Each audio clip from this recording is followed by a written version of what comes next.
Olá, aqui é o Marcelo Coleone e esse é o conteúdo 75. Esse conteúdo é um complemento do conteúdo 74, onde eu falei sobre o Manifesto Ágil, os seus elementos, os seus princípios, seus valores, que norteiam o que foi elaborado lá em 2001, em Utah, nos Estados Unidos, pelos desenvolvedores de software. Eles criaram esse manifesto justamente para endereçar algumas questões importantes que a gente vai tratar nesse conteúdo de hoje. Para a gente prosseguir, eu gostaria de me propor a responder três questões importantes. Primeira questão importante: quais são os objetivos de ser ágil? Por que as empresas querem se transformar em empresas com metodologia ágil? Qual é o objetivo disso? O que está por trás disso? Depois, quais ferramentas me tornarão mais ou menos ágil, ou tornarão a minha empresa mais ou menos ágil? E como estruturar a minha empresa para realmente ser ágil, estar apta para utilizar de ferramentas e atingir os objetivos ao que esse modelo de gestão propõe. A gente não está falando de software, desenvolvimento de software, mas estamos associando isso a um modelo de gestão. Eu sou desenvolvedor, entendo muito do que aconteceu no Manifesto Ágil. Eu sou formado em matemática com análise de sistemas, desenvolvia sistemas, software lá atrás, e entendo as dificuldades que trouxeram a criação, ou que fizeram a criação desse Manifesto Ágil lá em 2001. Então vamos lá, vamos tentar responder essas questões de maneira bem objetiva e bem prática. Primeira questão: qual é o propósito de ser ágil? Por que as empresas querem sair dos modelos de gestão atuais para se tornarem ágil? Primeira coisa essencial, é básico: todo o processo ágil visa gerar valor para o cliente, promover a geração de valor para o cliente. Esse é o grande objetivo. Se eu não tenho esse objetivo e quero ser ágil, na verdade eu estou querendo ser rápido, fazer as coisas mais rápido, dentro da minha organização, sem olhar para o processo, sem mudar o processo, entregar um processo ou fazer um processo mais rápido, mas que não agrega valor nenhum lá para o cliente, lá na ponta. Eu tenho um benefício próprio. E não está errado, tudo bem, mas o grande propósito de você desenvolver uma gestão ágil é para promover a geração de valor para o seu cliente. Isso é algo que permeia qualquer iniciativa e possibilidade de se transformar, usar ferramentas ágeis dentro da sua organização. Depois, a ferramenta em si, ela é um meio e não um fim. Muitas empresas pegam as ferramentas e se adequam à ferramenta. Na verdade, a estruturação de um modelo de gestão, a estruturação de uma mudança numa empresa é usar ferramentas que aderem a essa mudança, que vão ajudar e facilitar essa mudança. Então, modelo ágil, ferramenta, tem várias. A questão é, eu não vou usar uma ferramenta sem entender o porquê eu vou utilizar e como ela se encaixa na minha estratégia, na minha necessidade de mudança e ser mais ágil. Então, ferramentas não são um meio, são um fim. Eu preciso fazer com que ela tenha aderência à minha necessidade e não ao contrário. Então, como estrutura a minha empresa ou a minha equipe para se tornar ágil? Três elementos essenciais, super relevantes. Primeira coisa, estruturar a empresa em equipes pequenas. A grande dificuldade lá do processo para desenvolver metodologia ágil é você ainda ter as empresas departamentalizadas ou por silos, onde esses silos são independentes, teoricamente, não se conversam, não trocam experiência, cada um faz o seu, o resultado é de cada um e pronto. Cada um olha para o seu umbigo e faz. O processo de metodologia ágil, ele traz um conceito de equipe. As equipes vão se estruturar de maneira multidisciplinar em tamanhos pequenos. O que eu estou dizendo? Estou dizendo que eu pego pessoas com competências diferentes, técnicas e comportamentais, para atuar em um determinado objetivo. Um exemplo clássico: que existe nas empresas e existiu, acho que no começo da pandemia. Toda crise em uma empresa, ela gera uma necessidade de você olhar para a empresa e falar, puxa, e agora? O que vai acontecer? Aí você cria as equipes multidisciplinares, muitos chamam-se de sala de guerra ou war room, que eu vou fazer a concentração de pessoas com experiências diferentes, habilidades diferentes para resolver um problema. Nesse processo, nesse contexto crítico para as empresas de crise, não existe o problema de tirar o Marcelo da área dele e colocar ele para resolver esse problema. Só que existe esse problema se eu fizer isso de maneira diferente, para melhorar a venda, melhorar o relacionamento com o cliente. Se eu pego uma pessoa que está numa área que tem a sua função para se unir a outras pessoas para atender um objetivo, isso as pessoas não veem com bons olhos. É esse o conceito de equipes multidisciplinares, estruturadas, que possam começar a fazer experimentação. Então, da mesma forma que para ambientes complexos, na crise, eu provoco isso, esse conceito ele está sendo passado para o dia a dia das empresas, para agregar valor ao cliente.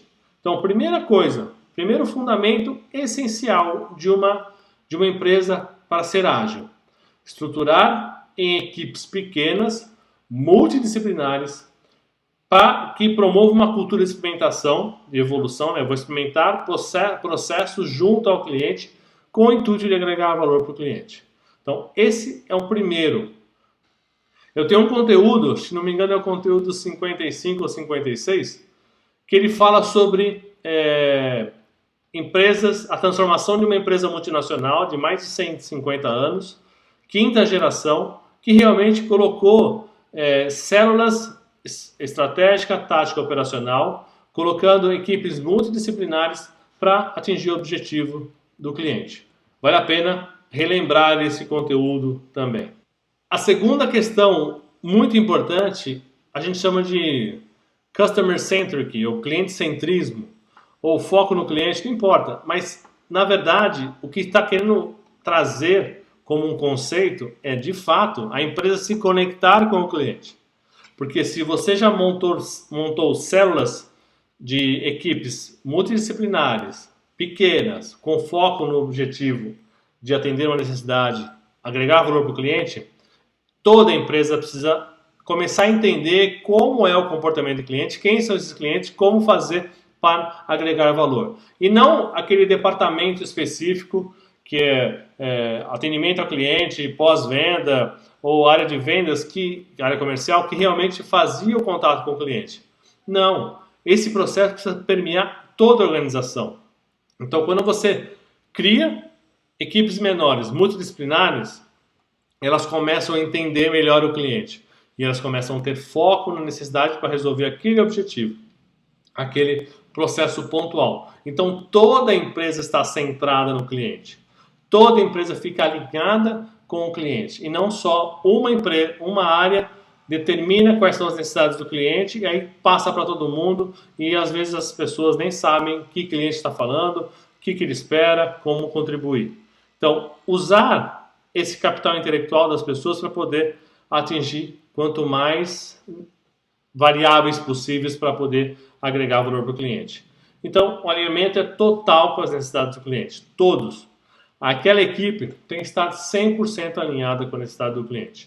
Por isso que uma outra premissa super relevante para desenvolver uma estrutura ágil na nossa organização é cliente-centrismo. É foco verdadeiro no cliente. E o terceiro elemento que é essencial é o aprendizado em rede.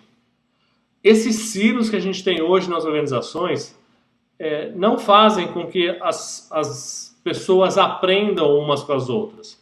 Então, a metodologia ágil, o conceito que está por trás, como se estruturar, você vem da equipe, toda a equipe focada no cliente e todo o aprendizado pulverizado em rede. Como fazer isso? As pessoas precisam aprender com o dia a dia. A geração de conhecimento ela é contínua, evolutiva, lições aprendidas todo o tempo. Você promove a troca, a colaboração dessas lições aprendidas para todo mundo. Então todo mundo começa a se conectar e gera um conteúdo, um aprendizado muito mais amplo, aumentando o capital intelectual da empresa, tendo maior abrangência para lidar com os problemas complexos. Que basicamente, um dos benefícios significativos de você colocar pessoas multidisciplinares, equipes pequenas, foco no cliente, é você começar a entender e resolver problemas cada vez mais complexos, capacitando as pessoas para isso, porque elas estão envolvidas num processo totalmente conectado com os objetivos a serem alcançados. Então, aprendizado em rede. Então, falamos de equipes pequenas, multidisciplinares, cliente-centrismo e aprendizado em rede. Gerar aprendizado, fomentar esse aprendizado para que ele fique circulando e colaborando, promovendo a troca cada vez mais com todas as pessoas que estão envolvidas. Quanto mais capacitadas essas pessoas têm, mais abrangência você vai ter para lidar com problemas complexos e para montar a sua estratégia da sua empresa. Eu queria trazer uma provocação que eu acho super relevante sobre fundamento ágil, né? Sobre como construir uma gestão ágil. Ser ágil não é fazer as coisas de forma rápida. É sim fazer de forma inteligente e evolutiva. Por isso que aquelas equipes pequenas fomentam a experimentação. Aí vem a cultura do erro. O erro é aceitável e permitido porque as pessoas vão inserindo. O problema é você errar e não ter nenhuma solução. E não fazer nada com isso, não aprender nada com isso. E continuar errando da mesma forma. Então, provocação. Ser ágil não é fazer as coisas de forma rápida. E sim fazer de forma inteligente, mais abrangente e evolutiva. Então, esse foi o conteúdo 75, um conteúdo muito importante para a gente começar a se estruturar para partir para uma mudança, transformação digital, mudança ágil. É isso. Eu preciso ter esses conceitos muito fortes na minha cabeça de como operar as coisas para depois encaixar as ferramentas mais adequadas. Seja um squad, que é uma ferramenta que já faz esse processo de conexão multidisciplinar em equipes pequenas, experimentação. O Scrum, que faz um processo contínuo de experimentação rápido e eficiente, entre outras ferramentas que existem. Vale a pena o Kanban, ferramentas de gestão à vista, tem um monte de coisa que pode ser usado, mas só é importante a utilização das ferramentas se elas realmente se encaixam com a necessidade da minha empresa. Caso contrário, é um modismo e esse modismo não leva a lugar nenhum. Muito obrigado, compartilhe esse conteúdo para as pessoas que possam se interessar. Quanto mais pessoas, melhor. Vamos divulgar essas informações para mais e mais pessoas para que a gente possa gerar elementos importantes para enfrentar dificuldades em ambientes complexos e fazer a transformação necessária para as nossas organizações. Um abraço e até o conteúdo 76.